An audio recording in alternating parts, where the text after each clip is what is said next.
Levitation. Good evening, Captain. Did you have a nice nap? Yes, I'll tell you about it after dinner. What are we having? Chateaubriand. Didn't we just have that? No, Captain. We haven't had it recently. Oh, all right. Then I won't complain to Georgie. I haven't seen her today. Have you? Yes. In fact, I had lunch with her today. Aha, I see. A date. Not a date. We had lunch, that's all. Maybe you should escalate to real dates, Mike. Time's flying, and you guys ain't spring chickens. Not that it's any of my business. I agree with all you just said. Speaking of time flying, though, now that I have passed the private pilot written exam and have nearly enough solo hours for the flight exam, Philip has suggested that I spend next week on the Eastern Shore with him to finish building time in his Cub and take the flight exam while I'm there. What do you think? I hate to take a week off from the book. Sounds great, Mike. Go for it. It's much better to concentrate your flight time rather than string it out a few flights a week. Then you'll be set to start on your glider rating with the Zamango, which shouldn't take more than 15 or 20 flights. Too bad Philip lives across the bay, with all the time and expense of going back and forth. I thought about letting you take the Zamango over there for a week or so, but there's no hangar space for it, and we shouldn't leave it outside. Certainly, and I'd as soon fly out of here to stay close to your expertise and to keep up the pace on your book. Our book. I'm sorry this has turned out to be a longer project than you expected, Mike. I'm doing my best to clip sentences and subjects down to essentials. But here we are on Chapter 20, and only up to 1964, with 2/3 to go. I know you were mainly interested in a fighter pilot's war stories, but I hope you won't be disappointed if I don't dwell too long on Vietnam and Navy life. I'm itching to get on to other adventures, more important to me, and hopefully more interesting to readers. Honestly, Captain, I think your personal story, however you wish to tell it, is what we're after. My situation could not be more comfortable and enjoyable. I'm happy as a clam and free as a bird here, so please don't feel rushed. There's no better retirement vacation for me than being here and flying, not to mention an engaging social life. Interesting choice of words. Good luck. You'd sure be getting the better side of that bargain. None of my business, of course. Of course, Captain. I see we're having your favorite dessert again, French vanilla ice cream. You must have influence with the management. None of my business, of course. I'm 94, but I'm not dead. Have you considered that Georgie may be interested in you because she hopes you might be a chip off the old block? No, Captain. Frankly, such a thought would never have crossed my mind. Touché. Let's convene here on the porch, Mike. I can't think clearly with that lobby TV in the background. Suits me. Nice evening and a commander's full moon. I'm anxious to hear about your afternoon lie-down. Well, I have been following your suggestion to recreate the original conditions which inspired my childhood dreams of levitation, except, of course, for the chronic earache pains which began it. Although my neck is stiff and sore all the time these days, I have been pushing through it, rolling my head back and forth on my pillow, trying to put myself in the kind of semi-conscious, self-hypnotic sleep state where I once got to the part of my mind to concentrate very hard on lifting myself off the bed. As I recall, you were only 4 years old, and levitation was more or less accidental? Initially, yes. My earliest thoughts of leaving the Earth was wishing to see what the severe nighttime thunderstorms looked like from above the clouds. I had no particular thought of flying. In fact, I recall now that my first experiences with rolling my head were not levitation at all. I saw myself unsupported in a fetal position in the farthest corner of the ceiling, looking back at me. Further along, I would be up there looking back down at myself in bed. It was some time after the GI and Father's Band began giving me model airplanes, and I imagined flying them in the cockpit, that the levitation dream experiences began. It was so natural that I took for granted that flying was a normal human capability. I came to believe that if I practiced hard, I could fly about whenever and wherever I wished. However, I also learned that if my concentration didn't remain focused, I would fall. Any lapse of attention, and I had to begin the mental conditioning process over. So although I was aware of the physical experience as it happened, I didn't know for certain if it was just a dream. Since fully awake, I could not come close to duplicating it. Captain, I can assure you again with absolute certainty that your dreams came true because I witnessed it. You have the ability to actually levitate, even if only while in a semi-conscious dream state. How far have you progressed this time? During today's nap, I briefly achieved liftoff, at least in my mind, but I quickly lost focus. So I'm closing in on where I began as a child, relearning how to work the magic and not just stumble on it inconsistently in brief, random dreams. Whatever develops, even if I progress no further, what a trip it is at this age to now know that there is a place in my mind which frees me of gravity. Excellent. I believe you will go on to flying higher and faster consciously. Have you thought of giving it a try, Mike? Your current flying experience should give your imagination a boost, and this is an excellent opportunity. What is there to lose but your ties to Earth? Quite right. Now would be the time. I've been exploring the internet for historic eyewitness reports. The art of levitation still exists in India and Tibet. Many scholars mention the phenomenon of flying llamas. Alexandra David Neal, a British explorer, witnessed the flight of a Buddhist monk who flew 12 meters in broad daylight, bouncing off the ground again and again, keeping his eyes on a guiding star only he could see. Medieval Europeans achieved levitation too, but unlike the Brahmins, yogis, and lamas, they did not undergo special training. They simply rose in the air after reaching a state of religious ecstasy. Saint Teresa, a Carmelite nun in the Middle Ages, was one of the first documented levitators. According to church records and her 1635 autobiography, her flights were witnessed by 230 Catholic priests. It is noteworthy that Saint Teresa did not want to fly. She prayed that the Lord would relieve her of her special power, and her request was finally granted. Isn't that a woman for you, Mike? Complaining about a miraculous gift from God. It reminds me of the Cole Porter lyric, "Flying too high with some guy in the sky is my idea of nothing to do." Can you imagine a guy rejecting such a gift?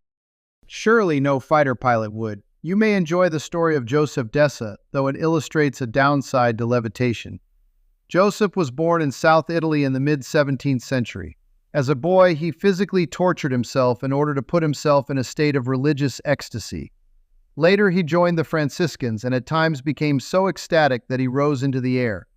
When Pope Urban VIII granted him an audience, Joseph was so excited that he floated right before the Pope's very eyes until the head of the Order of St. Francis brought him back to Earth. Men of science observed and documented more than 100 flights by Joseph, and news of the miracle man spread quickly. Wherever he appeared, people from neighboring towns stood outside the monastery walls waiting for a miracle. Church officials, however, were apparently embarrassed by Joseph's flights. He was transferred from one remote monastery to another at regular intervals until his death in 1653. He was canonized 4 years later. Strange what that says about the Catholic Church, isn't it, Mike? Miracles are central to church doctrines. Christian churches proselytize on the basis of biblical miracles, and Catholics canonize those who perform them. So how do they explain hiding away their famous flying man from public verification, in denial of the real thing, as though he were a loose cannon? Yes, odd that the Catholics are proud to proclaim that their way is the sole path to sainthood in heaven, yet Joseph's history demonstrates that they themselves did not believe in live, demonstrable miracles by one of their own monks, even when the Pope and hundreds of priests were eyewitnesses to them. It seems hypocritical that after hiding Joseph from public contact, they should then declare him a saint only 4 years after his death, just because he could levitate? It would be interesting insight into church thinking to read the documents related to Joseph's canonization, to read their justification to glorify his sainthood. If the records read like the embellished citations for many Vietnam-era distinguished flying crosses, they may bear little resemblance to factual truth. Nonetheless, it is significant that the Church did accept and endorse levitation as a historical fact. Did you come across more modern Western levitation reports unrelated to religion and saints, Mike? Yes, the most famous levitator of the 19th century was Daniel Douglas Hume. An American newspaper editor reported that Hume suddenly surprised everyone in the room by lifting a foot above the floor, with a twinge from head to foot in a state of fear and rapture, unable to speak. He came down some time later and rose again. On his third ascent, he went up to the ceiling. He eventually learned to levitate of his own free will and showed his ability to thousands of spectators, including such celebrities as William Makepeace Thackeray, Mark Twain, and Napoleon III, as well as many politicians, doctors, and scientists of note. Hume was never accused of hoaxing an audience. What explanation do today's scientists offer? There is much controversy, of course, regarding the physical nature of levitation. Some researchers, like Alexander Dubrov, Doctor of Biological Sciences, have theorized that it is a product of a biogravitational field created by a special kind of mental energy emitted by the human brain, which can be deliberately created and manipulated by a levitator to change the height and direction of a flight. Amazingly, scientists have more recently pinpointed the particular part of our brains which functions to produce out-of-body experiences, which they have consistently induced in subjects by stimulating that part of the brain. Having achieved it, what do you say, Captain? I believe that many reports of levitation are factual, not fables, hoaxes, or illusions. I concur with the common thread in the reports that levitation is derived from the ability of human brains to control interaction with gravity.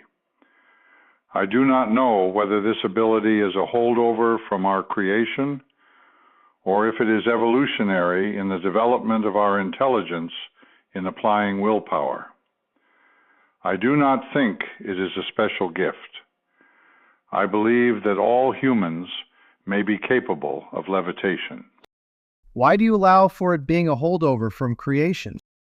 During the social revolution of the 60s, I heard about a religious group who believed that humans came to Earth as space travelers, but fell from a state of grace and lost the ability to leave. A sci-fi variation of the Garden of Eden story. An appealing theory, Captain. Do you side with the creationist view, then?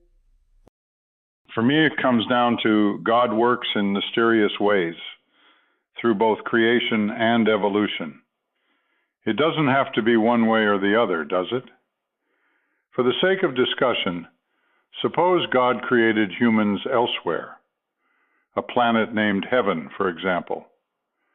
Suppose beings had the ability to teleport anywhere in the universe, found themselves on this beautiful blue planet, and lingered too long, ate the forbidden fruit, and fell out of a state of grace. So now the descendants are earthbound until able to elevate ourselves through as many lifetimes as it takes to regain the state of grace to return to planet Heaven. I see, Captain, the forbidden fruit being that the space travelers perhaps mingled with Earth's native beings, kind of like fighter pilots consorting with corseted Australian ladies in exotic Asian ports. Okay, for the sake of discussion, I'll buy your chiding analogy since you got the point for a change. After all, that's how evolution works, isn't it? There's no denying that all God's creatures continue to evolve. But the evidence does not as clearly support biblical miracles or sci-fi theories of creationism, does it?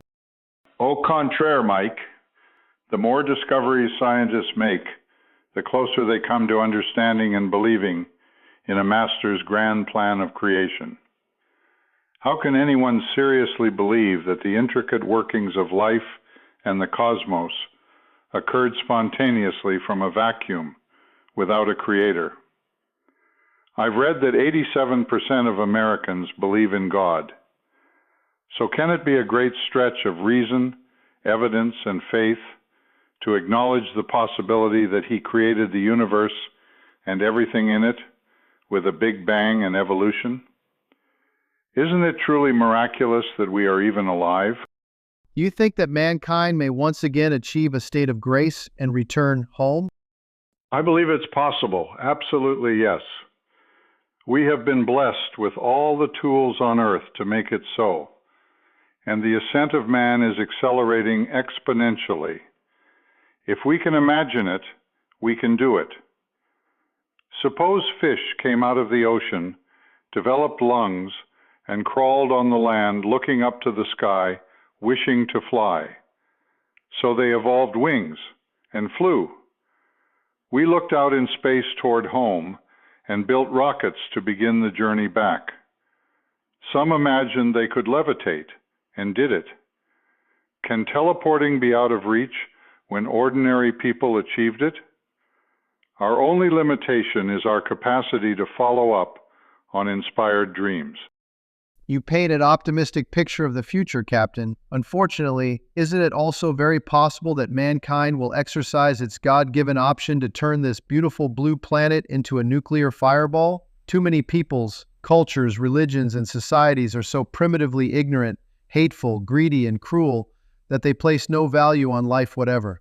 The poor and oppressed are easily mesmerized and enslaved by charismatic, articulate, and insane gurus who lead them like lemmings to self-destruction.